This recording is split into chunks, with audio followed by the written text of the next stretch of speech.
So we would like to extend a warm welcome to all the young students, young devotees who have assembled here today. Also like to welcome our special guest today, Mr. Gupta, who is seated there in the back. He had expressed a keen desire to have a look at this program, so we would like to welcome him. Haribol! Haribol! So we have a very interesting topic for today. You can just... Yes. The pleasure hunt.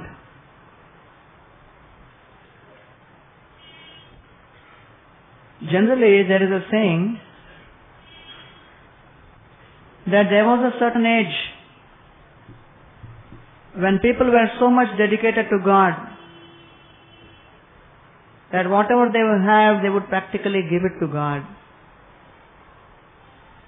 That was the golden age, the Satya Yuga. Then an age came, the Treta Yuga. People's God consciousness became little less. And many times, if someone had to offer something to God, they would make a kind of circle on the ground and they would throw all of their money in the air. Whatever fell within was given to God, whatever fell outside they would keep. Then the age proceeded. In the next stage, the people would make a line and then they would throw all the money up in the air.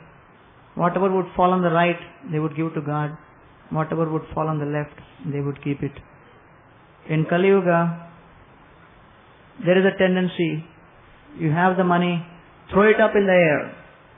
Whatever God can catch belongs to Him. Whatever falls down is ours. If he has played cricket, he will do it. Otherwise, it's all ours. This is an age of hypocrisy and quarrel. This is an age where people have a tendency to cheat. Where people are too much addicted to their own pleasure, to one's own selfish interests.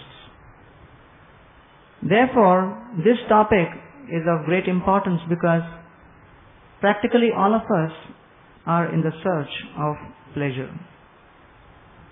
And generally pleasure has become synonymous with acquiring more and more objects, possessing more and more things, creating facilities by which one can selfishly enjoy things to himself at the complete exclusion of all others. Therefore, today's topic is very interesting and very important, and I request all of you to pay kind attention to this subject matter, because in a short period of time, if you understand the principles which you are going to discuss today, it may change your complete perspective of life. You may experience a terrific paradigm shift in your life. So I have divided today's presentation into 5 parts. First is, who is hunting for pleasure? Second is, why do we hunt for this pleasure? Third is, how do we hunt for this pleasure? Fourth is, what is the experience in this hunt for pleasure? And fifth is a conclusion. So we have who, why, how, what. These questions will be answered in sequence. So let us take the first step. Who is the one who is hunting for pleasure? Practically every conditioned soul, every soul who is embodied within this 8.4 million species of life has only one goal in life: pleasure.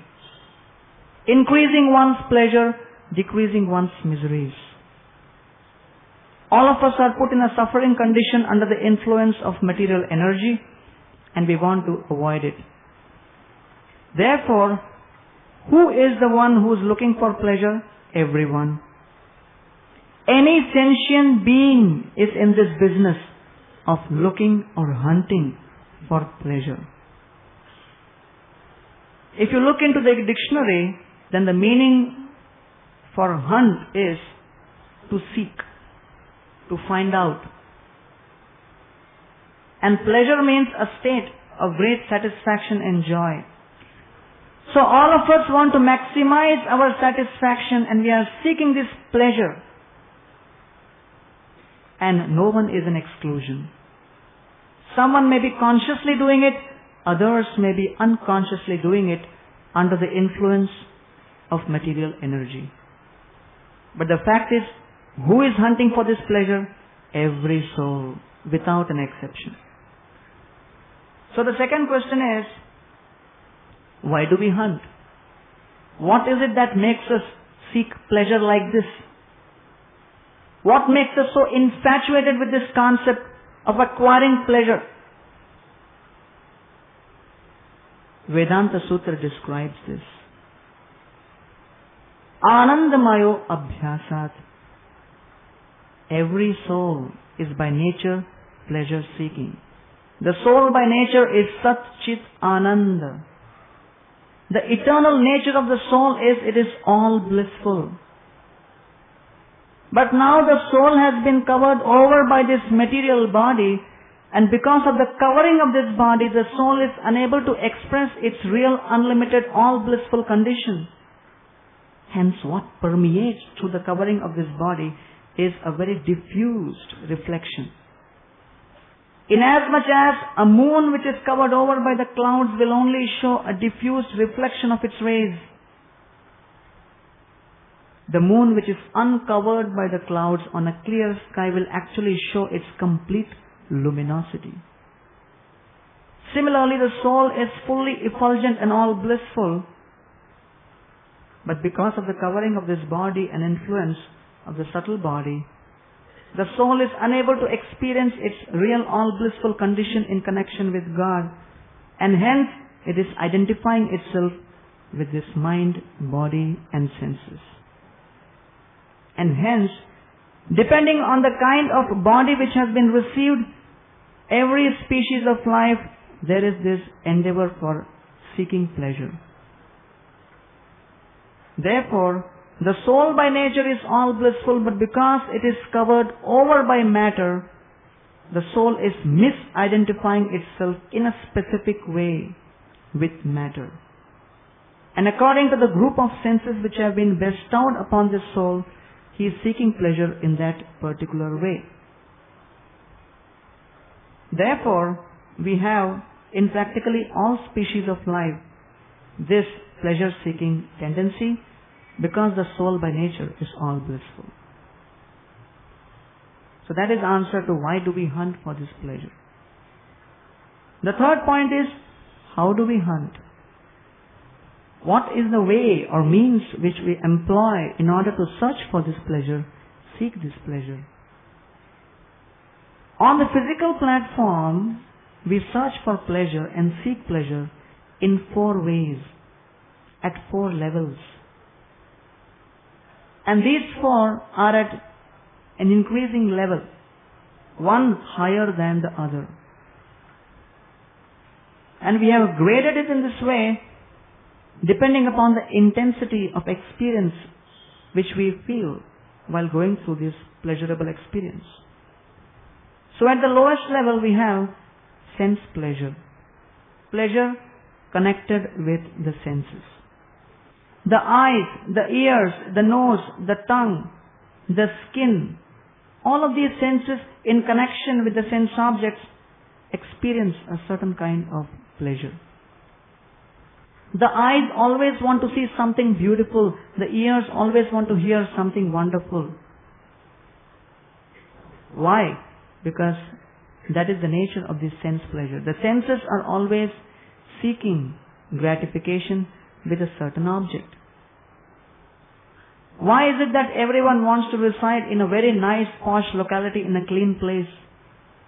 Because the eyes want to see good objects. Why is it that we want to hear praise through our ears?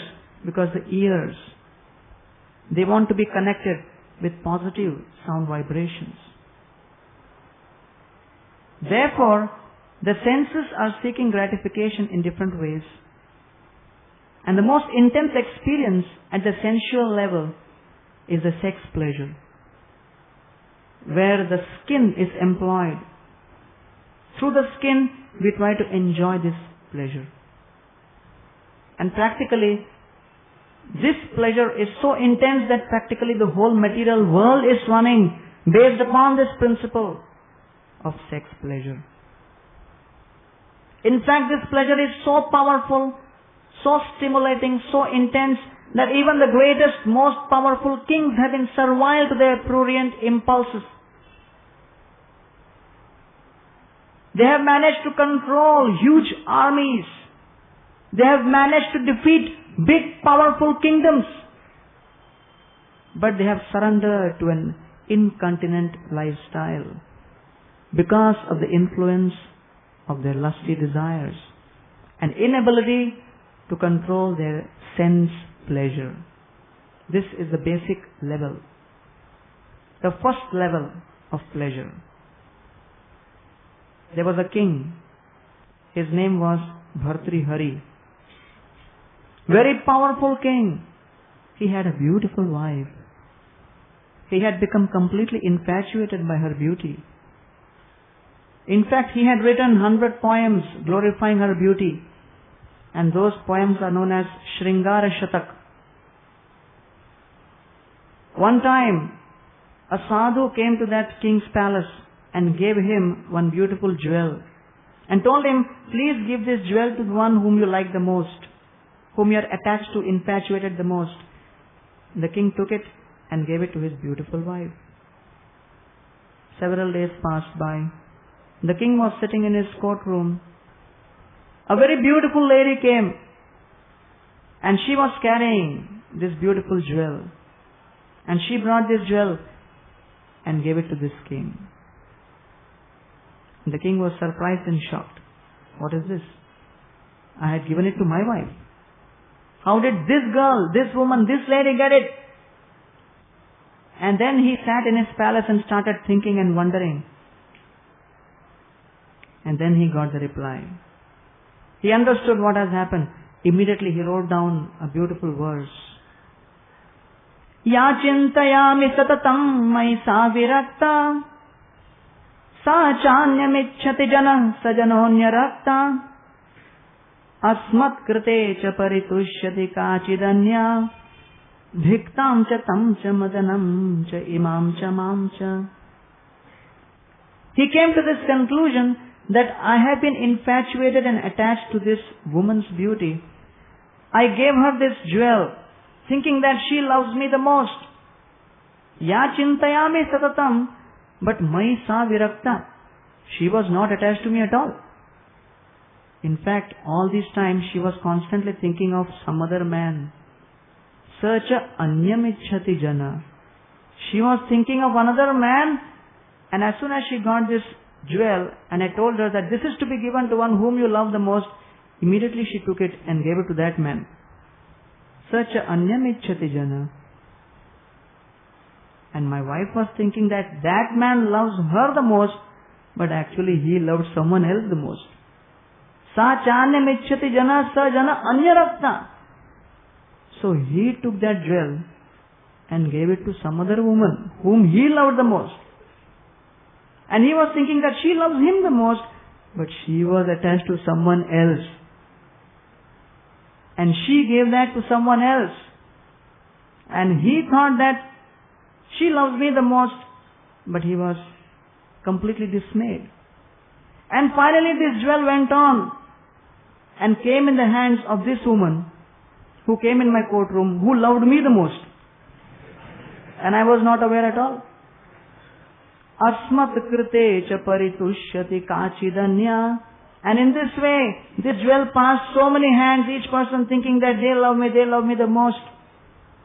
And Bhartrihari just hit upon his head with his hand. Dhiktam cha tam cha madanam cha imam cha mam cha.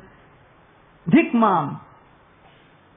And he said, Dhiktam cha tam cha.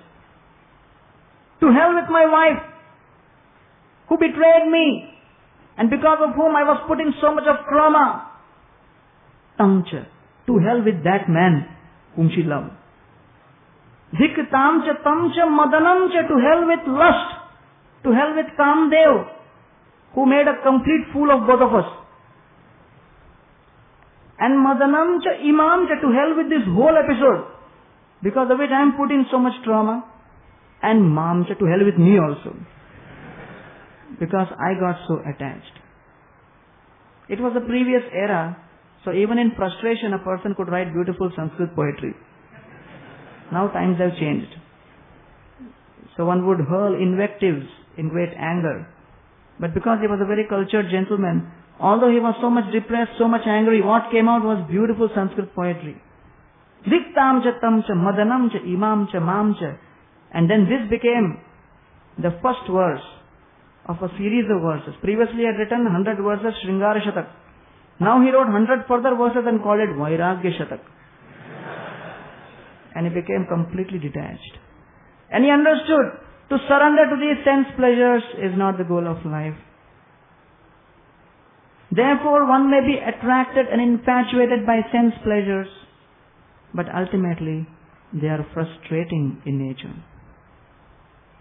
Above sense pleasures comes the pleasure of the mind. And we find all kinds of entertainments, they come in this category. They give pleasure to the mind. All kinds of poetry, which is written by poets. Poets, when they sit down to write poetry, they forget eating and sleeping also. That shows they are getting a level of pleasure which is higher than sense pleasure. Or we have artists who may be creating works of art. They are getting mental pleasure, which is higher than gross sense pleasure. Or people get completely infatuated in watching all kinds of sports. So you are getting some pleasure in the mind. And when you are seeing all of these things, you become completely detached from all kinds of other physical activities, because your mind is seeking that pleasure, right? You're watching an intense match going on, World Cup football is going on, and some climax movement is going on. So everyone, you bring the best samosa and say, no, not now. Don't disturb me. Suspense. The mind is engrossed completely. But someone who is not attached to those games and who is not feeling any pleasure in those kind of entertainment, his mind is not into it, he cannot understand what is making him so much attached to this sport. Right? For a third party, he may see a game of football and he may think, why 22 people are running behind one ball? Give one ball to each one. What is the problem? But one who understands the game and then who gets into the game gets a kind of pleasure, which is at the level of the mind. Above this is the intellectual pleasure. You must have seen, many of you may be playing chess.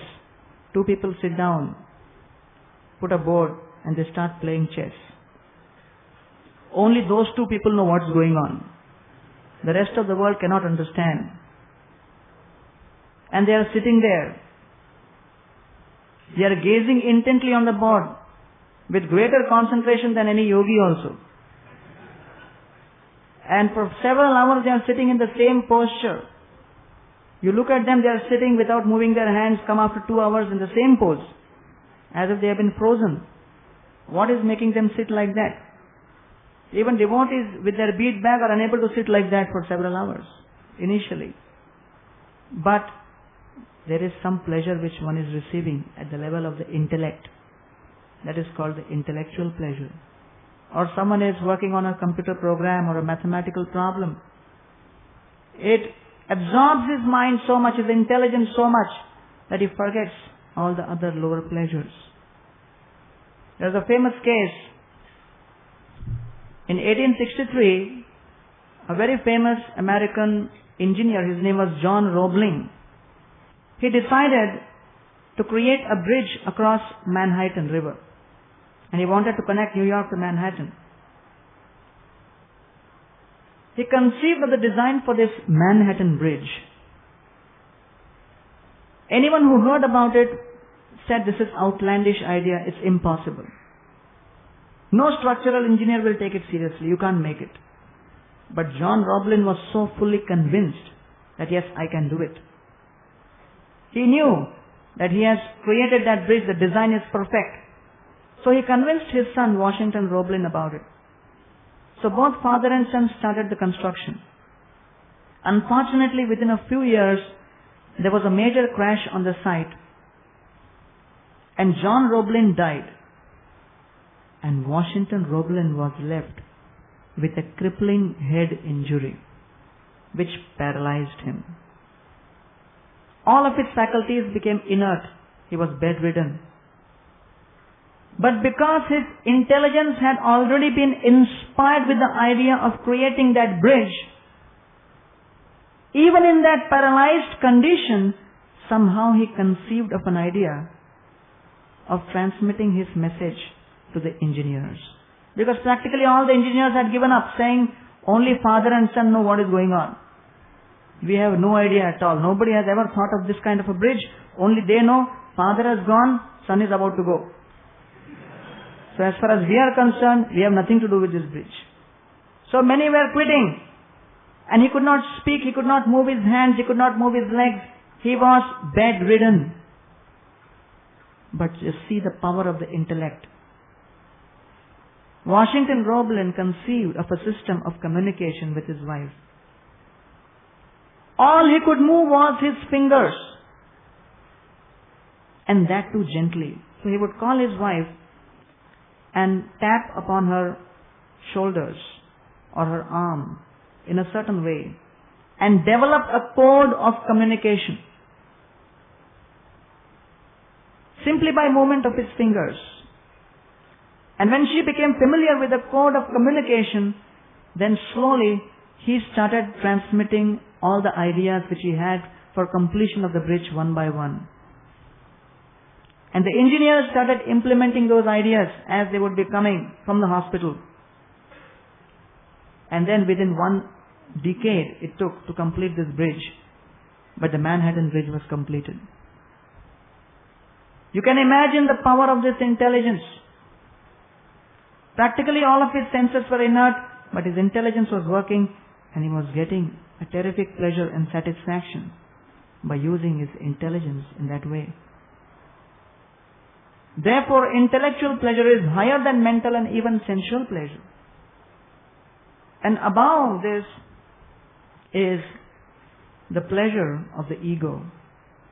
And we have so many people going to the Himalayas and they have certain kind of satisfaction. We have conquered this mountain. We have conquered this peak. We have created this kind of a revolution. We have achieved something in life. So one gets a feeling from the ego, and that gives you a certain kind of pleasure. The pleasure of the ego. So these are the ways by which we try to manipulate and obtain pleasure at the physical and subtle levels. But these are all bodily pleasures. These are all at the level of the body and the physique. And hence, we do not have any idea and understanding of something higher than this. Sense pleasure, mental pleasures, intellectual pleasures, and egoistic pleasures. Now, we have to understand what is our experience in trying to obtain these pleasures. All of us have some experience of these various kinds of pleasures, but what is our experience? And this experience is very interesting because it will actually inform us about the predicament we are put in. The first experience is the pursuit of any kind of material pleasures at these levels is, number one, painful. Now you may think that this is contradictory. How can pursuit of pleasure be painful? How can pleasure be painful? But this is the first thing. Number one, it is painful. How is that? Pain and pleasure are like twins. As soon as you get pleasure, you have pain. As the example is given, yahi samsparshaja bhoga dukkhayo naya evate adyantavanta kaunteya nateshu ramate buddha. Krishna explains in the Gita, any pleasure which arises out of a contact between senses and sense objects is a source of potential misery. It is like nectar in the beginning, but it is like poison in the end. Dukkha yonaya evate. Just like if there is a coin, there is head and there is tail. If you are using the coin, you will get both head and tail. You cannot have only one. If you want material pleasure, you will have material suffering also, which is a concomitant factor, which comes along with it. It's part of the package. It's a free gift offer from material nature. You want material pleasure? Okay. You get material pain free of cost. Or the example is given that a dog, when he's trying to walk on the road and there is a lamplight, he sees his shadow. The dog tries to run away from his own shadow. The dog looks at his shadow and thinks, this is some other creature which is trying to attack me. And he shouts, "Boo!" And that shadow also moves. And the dog becomes more afraid. And the dog runs ahead and looks back and wags his tail. And that is also wagging the shadow also. And the dog feels this is more powerful because shadow looks bigger, you know. So dog sees someone more bigger than me standing here and doing the same things. Dog is running around his circle looking back, trying to run away from his own shadow. One can never run away from one's own shadow. One can never run away from material miseries which follow us like shadow. Therefore, material misery is guaranteed. The guarantee card is there. Krishna has made this material world and he has given this tag, Dukkhalayam Ashashvatam. No one knows this world better than the Creator. No one knows his product better than the Creator, right? So Krishna at the time of creation of this material world has given this tag, this stamp, Dukkhalayam Ashashvatam.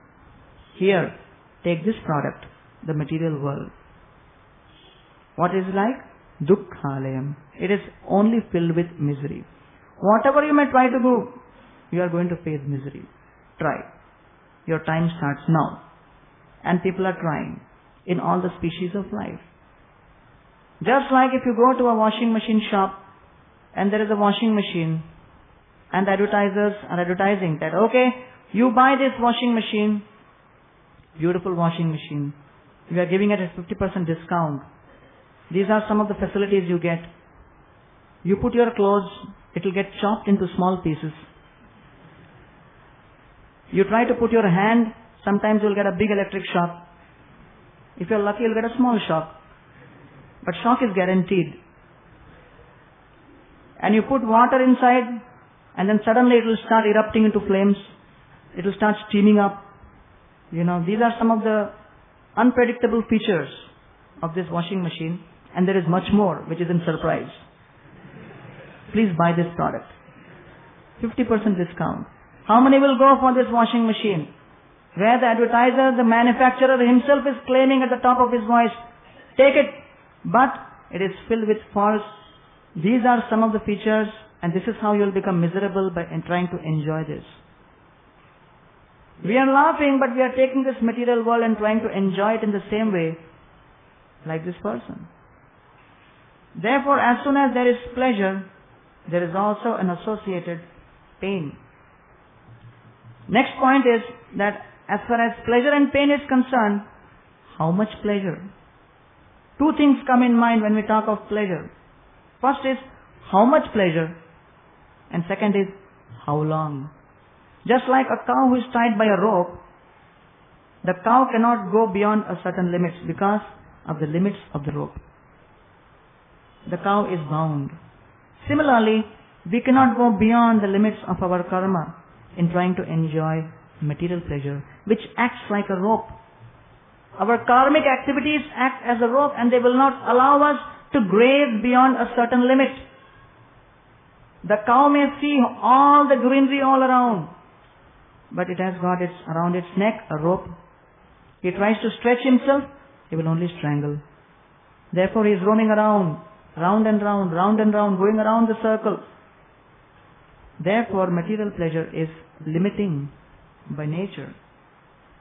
And the second point is, how long can we enjoy this pleasure? Because we have this body which is constantly deteriorating. Someone may say, I want to enjoy sweets.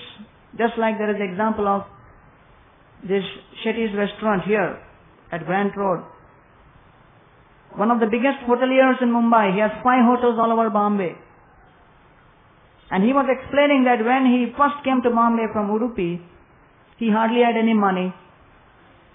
And the thing which he would love the most was batata vada. And he was working in a hotel as a hotel boy, and he would steal batata vadas and eat. And he would dream that one day I would have so much of wealth that I can eat as much as I want. But then after some time he made millions. He has 5 hotels, and he had diabetes. And he had other kinds of diseases. And the doctor said, no batata vada. You cannot eat anything like this. Control yourself. So practically speaking, not only how much, but also how long. Because the body is constantly decaying, deteriorating. Just like an old dog which has lost all of its teeth cannot enjoy the sucker inside the bone because the teeth is not there. He is simply licking the bone. He cannot enjoy it anymore. Therefore, as far as material pleasure is concerned, we cannot enjoy beyond a certain limit. And the fact of the matter is, most of the times we are simply struggling to decrease the extent of our miseries. All the satisfaction we can get in our lives is, I am less miserable than him.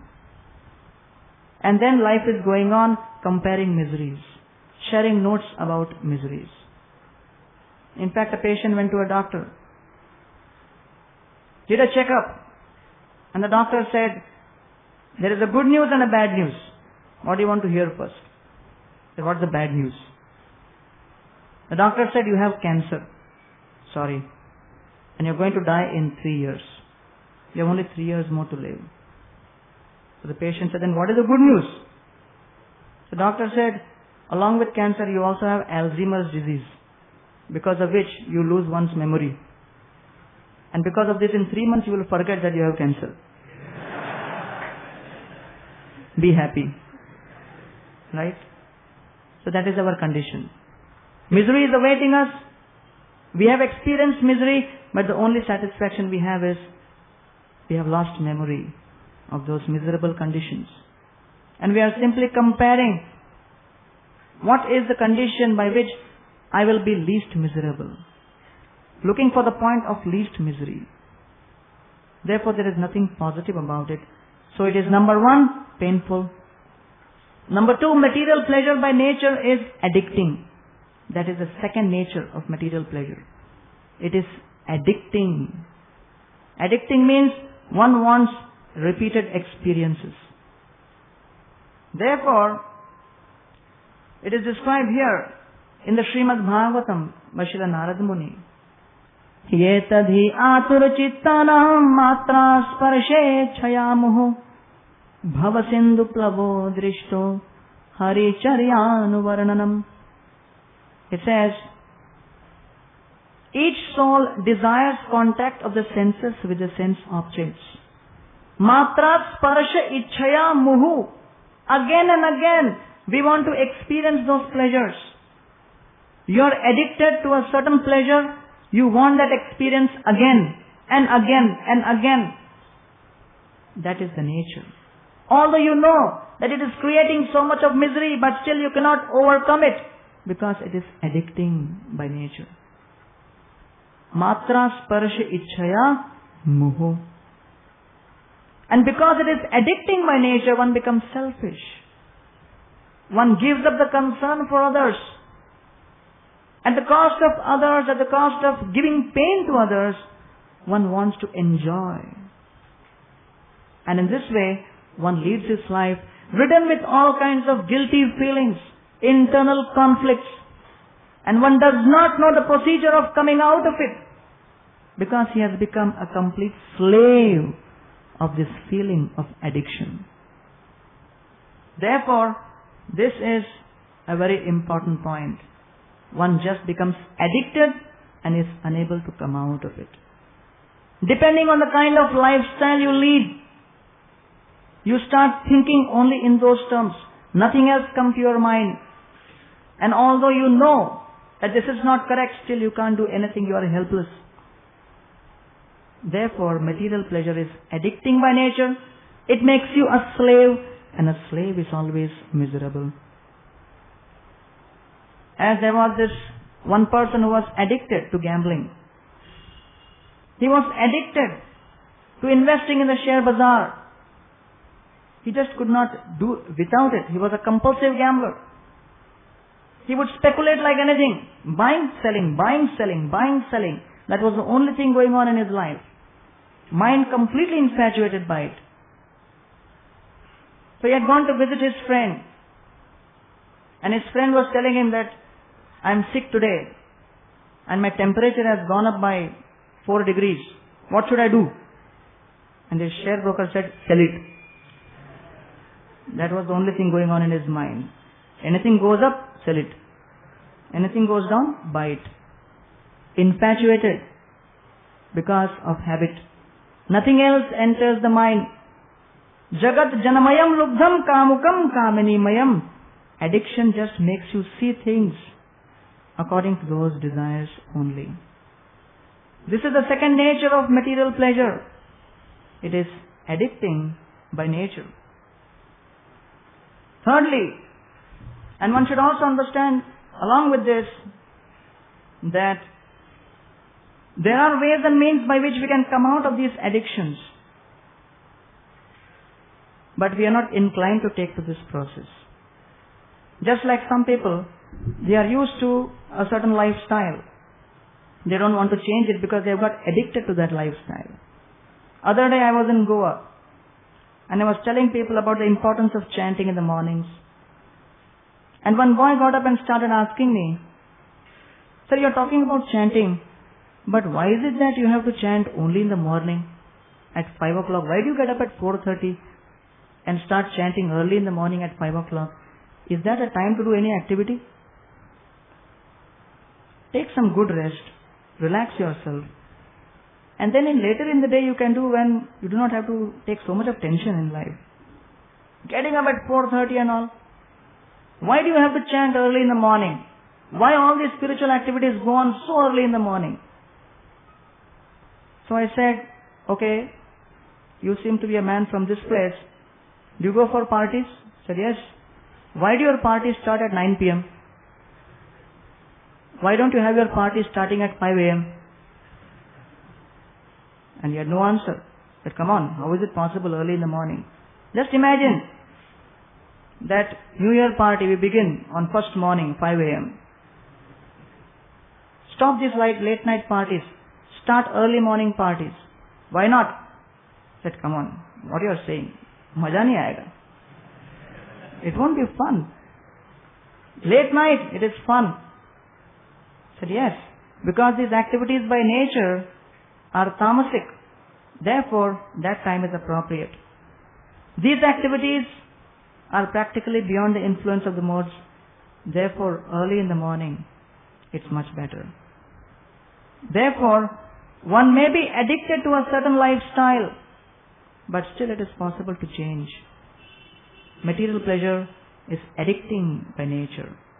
Old habits die hard. Thirdly, as far as pleasure is concerned, it is described here. It is risky. And Bhagavatam describes, Mahat sevam dwaram ahur vimuktes tamo dwaram yoshitam sangi sangam. It is so risky that there is a risk of going into hellish conditions. Tamo dwaram yoshitam sangi sangam. We have obtained this human form of life which is very rare, very valuable. If one engages in material pleasures pursuit, one will lose this chance of human form of life and enter into hellish conditions. One may go down into lower species of life and give up this most valuable sacred opportunity of utilizing assets as a human being. A human being has certain faculties which no other species of life has. Only in the human form of life we can achieve God consciousness. Only in the human form of life we can think of God, meditate of God, chant His names, understand something about the goal of life. In no other species these facilities are available. Therefore, one should understand that as far as human form of life is concerned, if you lose this opportunity, you are finished. Therefore, the example is given, if you want to lick honey, it is alright. But if the honey is coated over a razor's edge, and you are asked to lick that razor, you try to lick the honey, but the honey is above the razor. What is it? Risky. The taste is sweet, but not for long. As your tongue goes over the blade, you get a cut. And then you get a mixed taste. You feel this is honey, but is this original honey? Looks like desi honey, not imported. Why this quality, this taste is like this? Look in the mirror. Cut. Yes? Therefore, material pleasure may be very, very sweet in the beginning, but you're licking a razor, and this honey is coated over the razor, you will get cut. Beware. There is no exception to this rule. Anyone, however powerful he may be, will get cut. No ifs and no buts. This is the law of nature. Therefore, it is very, very risky. But some people feel, but sir, I have no problem. I do all this other sense gratification and all these things, but along with that, I also do my daily puja. So, when I do puja in the morning, then everything gets, settled for. I've got this account also parallel going on. I opened this piety account, and with this, I've got the freedom. I get certain perks, certain benefits to sin up to this extent. And I'm able to manage that. And people seriously believe in this, that they may go on sinning as long as they can engage in some kind of piety, and they feel they do not take to spiritual life on a serious basis. Keep some puja room, some kind of altar, and take an agarbatti, and start moving it around. Jai Jagadish Hare, Jai Jagadish Hare. But at the same time, your concentration is not there fully. There is a TV going on and there is a match going on. Hare, India Hare. Jai Jagadish Hare. Pakistan se India Hare. So mind is going there, mind is going here. The eyes are looking here, ears are somewhere else.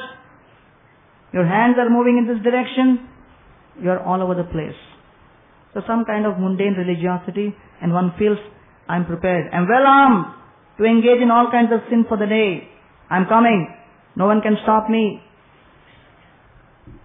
But people do not know the difference between mundane piety, so-called typical Hindu religiosity. People feel I'm Hindu. Come on, don't tell me anything. I'm Hindu. Okay? Hindu means what? Hindu means he can do anything. That is Hindu. Right? He can go on doing anything. There is no bindu. No full stop. He can do anything. That is Hindu. So there was a horse, and this was a very religious horse. So a sadhu had trained this horse and given some instructions to this horse that as soon as the horse is told, thank God, the horse will start running. Right? And if you wanted to make the horse stop, you have to shout, save me, and the horse will stop. So one guest came deep inside the jungle and he was lost. He saw this sadhu and said, now I have to go out of the jungle. I need some help. He said, oh, I've got a good horse. I've got a religious horse. Well trained. You just tell these two mantras. If you want to make it go, say, thank God, it will start running. If you want to stop it, just say, save me, it will stop. Okay. So this guest came, sat on the horse, bid goodbye to the sadhu and shouted, thank God! And then the horse started on a slow trot. Then this guest in his ecstasy forgot the other mantra, save me. He was wondering, what is that? But he was not able to remember, so he again shouted, thank God! Horse increased its pace. Again started shouting, thank God, thank God, thank God! Horse ran faster and faster and faster. And then he shouted, thank God! And the horse jumped high in the air. And all kinds of different calamities he was going through in the middle of the forest, and the horse was moving left and right, up and down. And finally the horse came onto an edge of a mountain. And this man could see that I'm going to die. It's a deep fall. And the horse was coming.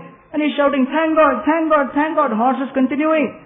They were just 1 foot away from the edge. And suddenly, it struck from within. And the horse was also obedient. Kata, stop. Just 1 foot before. And as soon as the horse stopped, this fellow got so relieved. He suddenly shouted, thank God.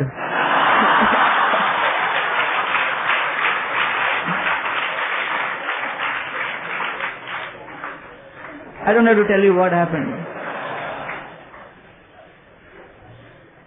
So this is what happens to religious horses, who learn mantras by heart, who only know certain mantras, when to chant those mantras, what to do when the mantras are chanted at certain times of the day. But they are so dumb, so foolish, they cannot see that 1 foot beyond is a precipice, which is going to land me down in the worst crisis. I'm going to die, I'm going to fall down. We can't see that. I'm going to lose my human form of life, enter into hellish conditions. Can't see that. Therefore, simply remembering a few mantras, a few pujas, knowing some kind of religious procedures is not sufficient. One has to be systematically trained in spirituality. Many people in India feel that I don't need this spirituality, I'm scientific. What scientific? How many people understand what is science? And that too in India. Hardly anyone understands. Even those who are studying science or postgraduates in science, they are doing it simply to make money. Get a degree, make money. Science kya? Apne ko kya karna hai? So actually speaking, to understand these principles deeply is not anyone's business. And people feel that I don't need to go deep into these subject matters because it is some kind of sentimentality going on. But actually speaking, even in the realm of science, people have more faith in the scientists than they have in their scientific procedure. And I was always giving this example that in IIT, when I was studying, Dayaram Prabhu was also giving this example. We had an experiment, find out the value for G, gravitational constant. It is supposed to be 9.8. Right. At least when I was studying it was that. 9.8. Now, when we would do the experiment, someone would get the figure 13. Someone would get 20. Someone got 108. Auspicious by spiritual standards. But far off from 9.8. And one person I remember, he actually got something like 10.6 or something, and he started shouting and said, this is the perfect value, I have done the experiment perfectly, I have full faith. And everyone said, Newton se bhi bada ho gaya kya? You are bigger than Newton? Huh? Shut up. 9.8 is the value. Whatever figures they have got, we should ultimately surrender and bring it back to 9.8. Somehow or the other. Because even if we have performed the experiment perfectly, we have more faith in the value given in the book, more faith in the scientist, in those Mahajans in the past who have given us this figure. Newton Maharaj ki jai. We have that faith. So who says that we are completely rational, completely scientific, bogus? We are followers in the field of religion, in the field of science also. Because ultimately, to a certain extent, you have to have faith in someone, somewhere, till a certain point of time. Therefore, this is the nature of material pleasure. It is risky. Fourthly, it is illusory. Illusory means that it never satisfies. Saittham nirjita kapo vekarad vishaya priyan yathopajosam bhunjano nastripyat ajitendriya. Hiranyakashipu had practically everything at his disposal, but he was not satisfied with that. Yathopajosham bhunjano, who had practically every sense object in all the four directions to enjoy. But the nature of this sense pleasure is, it is illusory. Simply amassing the objects cannot satisfy. Natripyat ajitendriya. If your senses are not controlled, you cannot be satisfied at all. That is the law. For satisfaction you need sense control. Uncontrolled senses means misery and lack of peace. That is law, whether we understand it today or tomorrow. And secondly, it's illusory because this pleasure is mental. Just imagine you have a big feast to eat. You have sat down, 56 bhog has been made, and you are very hungry. You have fasted one full day, and 56 bhog is lying in front of you, and you are about to start eating, and your friend comes and says, यार तो university exam में fail हो गया. अच्छा खा रहा है क्या? खा ले.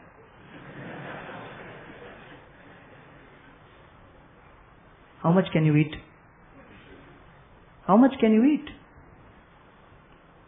The potential pleasure is there, but the pleasure is not there in the laddu. It is not there in that kachori. It is not there in those sweets. It is there in the mind. Now the mind is disturbed. So now laddu is just going blindly inside here. Sometimes kachori goes here. Because you are bewildered. Mind is bewildered. The source of pleasure is there. But why you can't experience it? Because it's actually there in the mind. Or you are sitting down to eat, and someone says, okay, you're going to eat? Okay. So you greedy pig, start eating. I know that you are just like a big fat hippopotamus. Eat. Can you start eating? Will you feel satisfaction? No. Those words, those insults go deep inside the heart, and you lose your mood to eat. Because the pleasure is actually there in the mind. Therefore, it is illusory. And the fifth is, it is stale. Nature of material pleasure, it is stale. Punah punah charvitah charvananam, repeatedly chewing the chewed. Just like the chewing gum. Go on chewing, go on chewing, go on chewing. How much can you chew? Take it out. Give it to another person. And he takes, gives it to another fellow. Goes on. Maha, maha, maha, maha. Goes on transferring. How much can you take out of it? Nothing. But it is like that. Trying to use our senses to squeeze some kind of material pleasure is like squeezing repeatedly the same thing again and again and again. Punah punah charvita charvananam. Repeatedly chewing that which is chewed. Therefore it is called stale. And as far as the sixth quality is concerned, it is flickering. Material pleasure is flickering by nature. And as part of this, as Govinda Das says, chapala sukha laga labire. It is chapal, flickering by nature, not permanent, because the time spent in pursuing the pleasure is more than the time spent for enjoying the pleasure. That is one aspect of flickering. And secondly, familiarity breeds contempt. You have that object, but once you have that object doesn't give you so much of pleasure again. So these are the 6 characteristics of this material pleasure. Pain, painful, addicting, risky, illusory, stale. If you take the first words of each one of this, it comes out to be P-A-R-I-S, Paris. So if you want to remember this lecture, remember Paris. And the last is flickering, fly. Paris, fly. Fly to Paris. If you remember this, then you will remember the nature of material pleasure. P for painful. A for R for risky. I for and S for And last is flickering. These are the 6 characteristics of material pleasure which we experience. So the conclusion is, beyond this material pleasure, there is a spiritual pleasure which is available. The conclusion of the pleasure hunt is, we are hunting in the wrong place with the wrong weapons. Our condition is, we are trying to hunt for a fish in the forest. We are climbing up the tree, searching for fishes. That is our condition. Pleasure is there, but it does not exist in this material world. It exists in the spiritual world. What you see is a reflection. If there is a tree standing on the bank of a river, what you see is a reflection in the river. And you see some mangoes in the reflection. And you think, let me taste those mangoes, and you jump into the river to taste the mangoes which are there in the reflection in the river. What are the chances of finding those mangoes? Nil. And he's swimming underwater, trying to search where those mangoes are. They look so beautiful, so wonderful, so delicious. In spite of his best effort, he can't find those mangoes. He comes out and says, hey, where are the mangoes? Hey, see, it is still there. And he again looks inside. Yes, he can still see. Again he dives inside. And he goes inside, and on top of that he finds 3-4 other people who are also searching. And they say, oh, we are searching before you. So he sees that, okay, I'm not the only one. There are others also who are searching like this. So maybe I'm on the right track. So there is a big crowd of people searching for those mangoes underwater. And by that time on the bank, they have set up bookstalls with books selling on 10 sure shot ways of searching mango underwater. And they are making a good sale out of it. And you are not dived properly actually. You are not gone to the right depths. You will surely find it in due course of time. That's what people are saying. Not getting pleasure in sex life, not getting pleasure in the material world, you're not doing it the right way. 10 ways of doing it, 20 ways of doing it. But the point is, the pleasure hunt is taking place at the wrong place, with the wrong methods, with the wrong tools. Real pleasure is at the level of the soul. If we have to seek for pleasure, real pleasure is spiritual pleasure. It is available in connection with Krishna only, no other way. Therefore, the conclusion of our talk is, any attempt to hunt for pleasure on the material platform will result in frustration and misery. Inasmuch as you are looking for a fish in a forest, you have to look for the right place for the right thing. Similarly, pleasure exists not in this material world, not through material senses, but at the level of the soul. It can be searched through spiritual senses.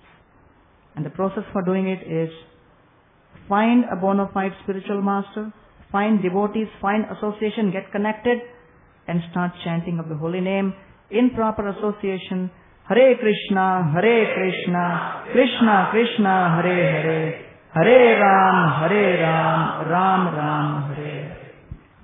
I would like to end my talk here. If there are any questions, you can put forward. Yes. So we have 15 minutes for question and answers. We can have a few questions first. Yes, sir. There is a microphone which is coming. Please wait.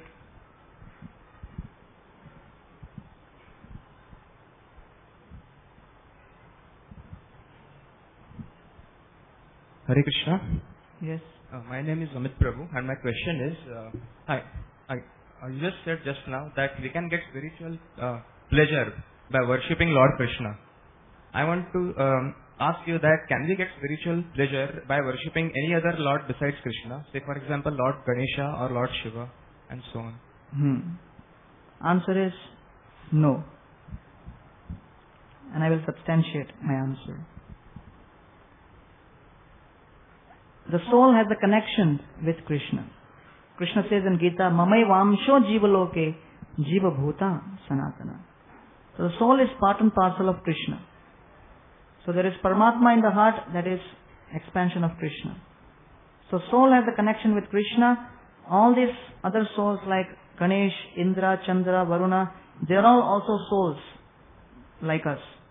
But they are empowered demigods, having certain powers. So Ganesh is also worshipping Lord Krishna. Yat pada pallava yugam vinidhaya kumbha dvandve pranama samaye saganadhiraja. The tumuli of Lord Ganesh is containing the lotus feet of Lord Krishna, Lord Nrsimhadev.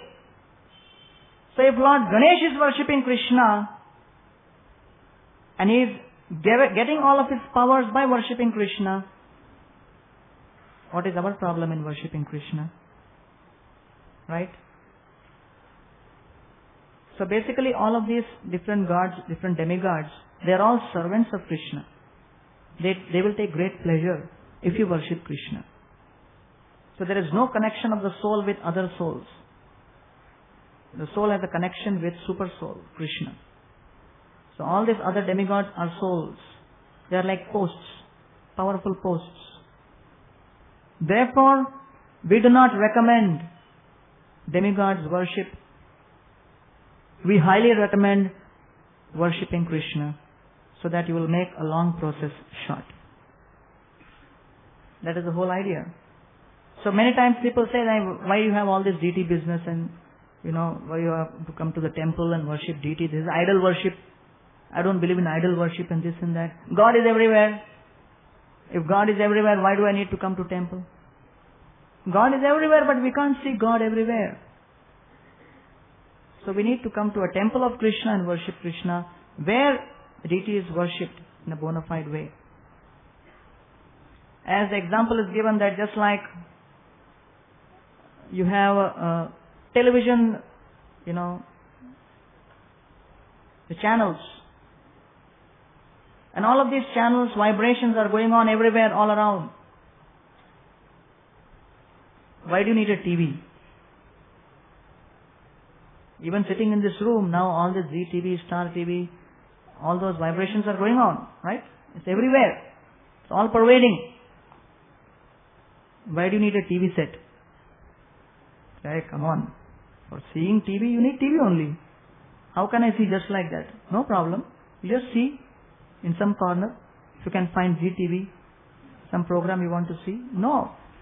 You need a receptacle, a proper place where you can actually worship.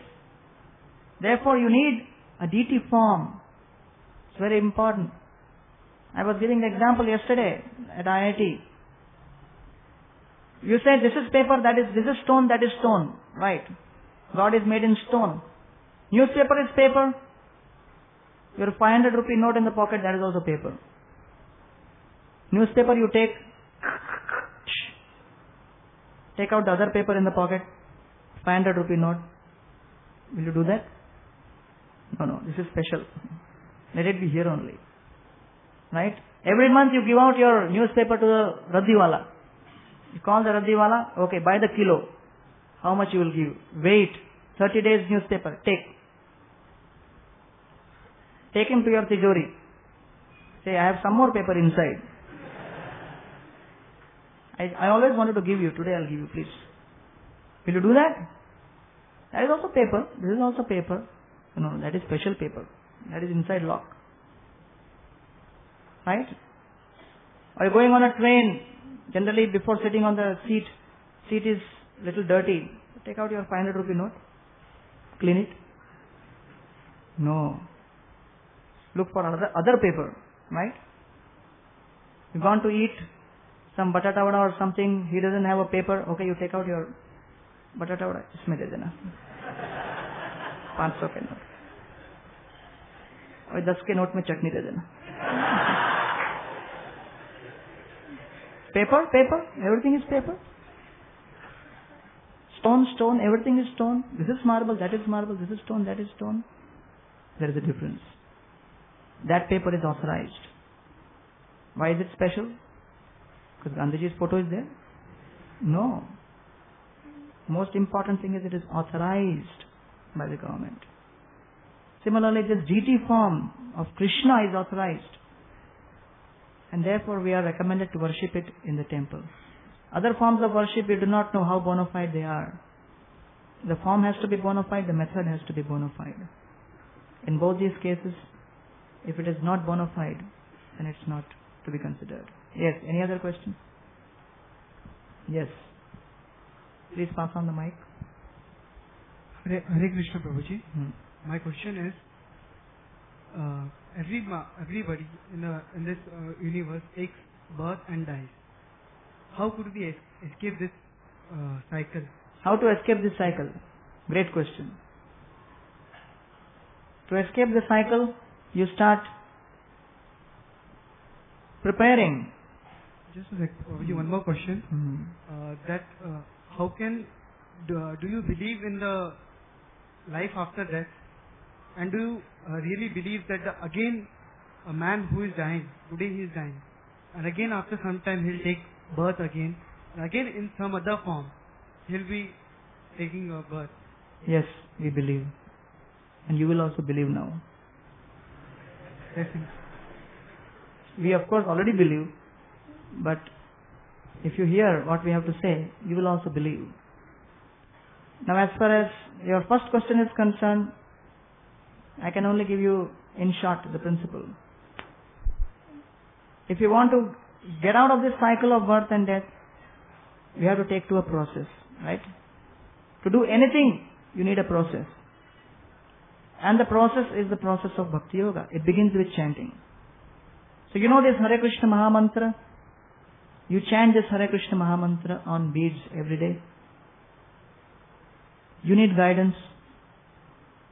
So you come in the association of devotees. Get admission in a university. Have bona fide teachers. Have bona fide books. And then you will get proper guidance. Then you will be able to advance. If you think of Krishna at the time of death, you go to Krishna without fail. So that is the system. Now you are doing your regular duties, do it as an offering to Krishna. You are a student, so you study with understanding that the fruits I will offer to Krishna. So devotee, whatever it does, it becomes Krishnaized. So learn that technique in guidance. Most important thing is take guidance. Without guidance, you can't do anything.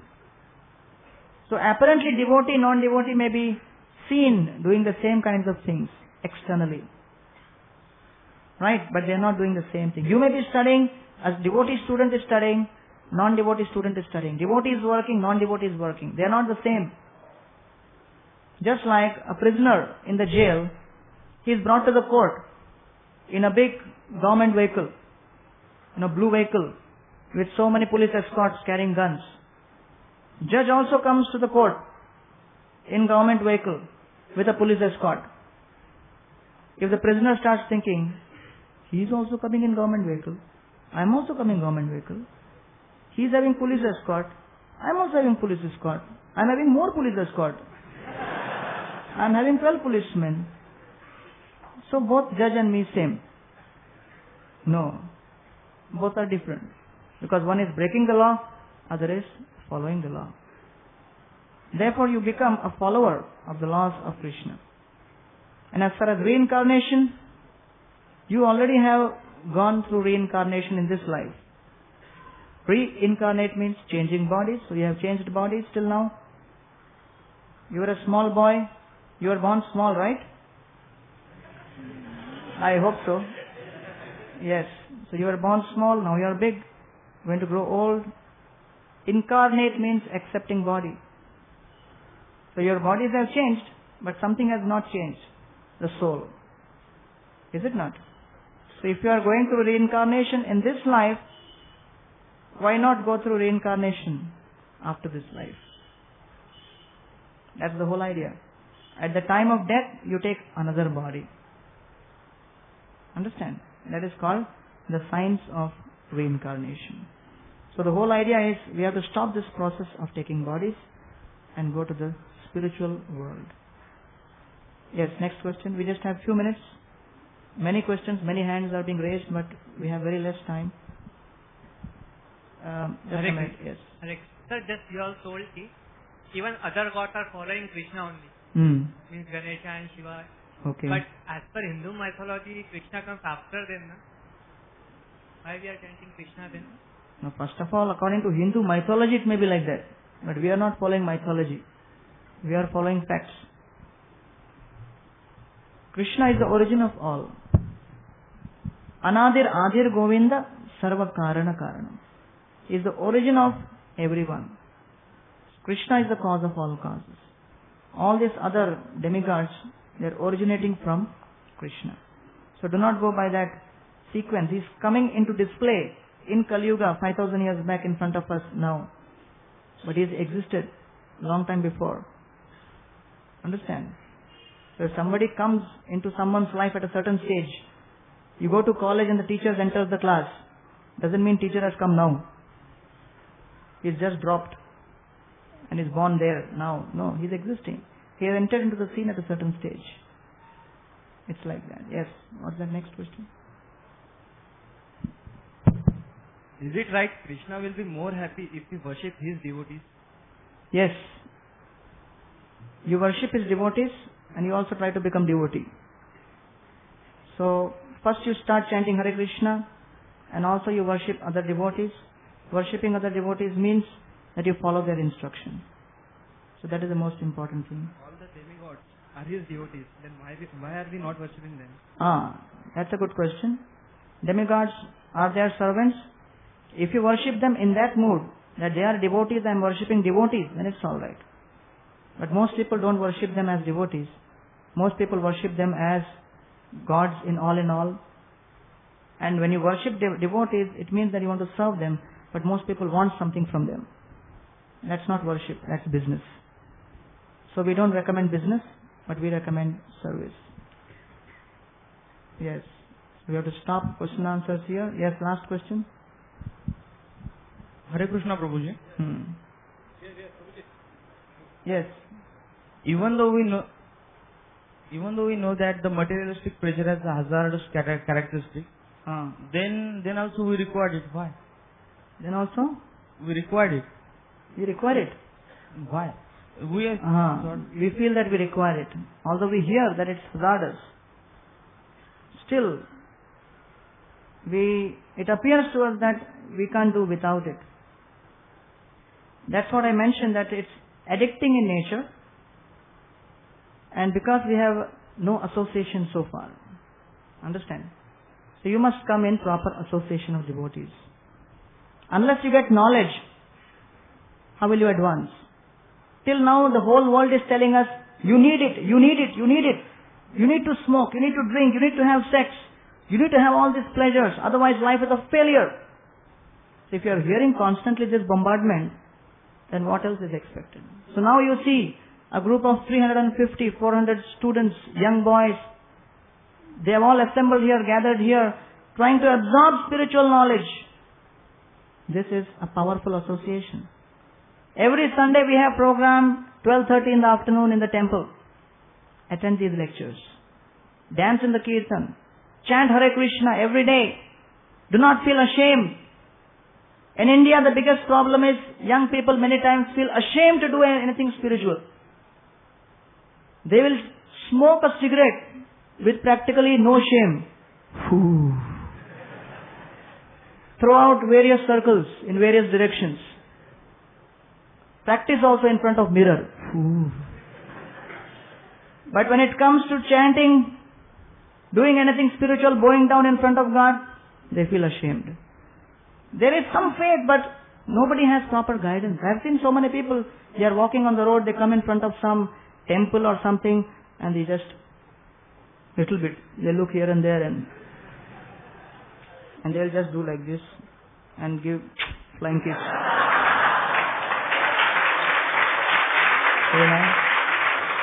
So if you actually want, take proper guidance, get systematic training.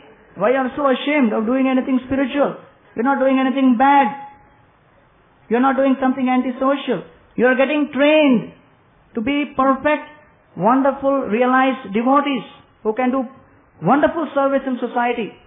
People ask, what is the use of conducting these programs? Go out in the streets and distribute food to the poor. Go out and do some social service. Why are you wasting your time conducting programs, getting so many young enthusiastic people who can possibly do so much of service, but they are all sitting and hearing for 2 hours? So if you go to a medical college, you will see in a medical college classroom 150, students sitting and hearing lectures for 4.5 years. So you enter into the classroom and say, come on professor, stop it. Have you seen the OPD? How many patients are standing? The hospital is bursting at its seams. Release all these 150 students. They may be in first year, no problem, but we need to do service. Patients are dying. We need to help them die fast. Send them. These students have not been trained. How can they be released? 4.5 years they need to get to train themselves. That means they have to sit and hear, gain knowledge. Unless you sit and hear, what service you can do? Therefore, come in the association, sit and hear. And then you practice in your own lives. And then you try to achieve these goals as we have described. And remember, Paris, all these various kinds of material miseries associated with so-called material pleasure. Give up the material pleasure hunt. Seek the real spiritual pleasures, which are there, lying there within the core of the heart, by chanting Hare Krishna, Krishna Krishna, Hare Hare, Hare Ram, Ram Ram, Hare Hare. I thank you all very much. Hare Krishna. Srila Prabhupada ki Sai Gaur Premanande.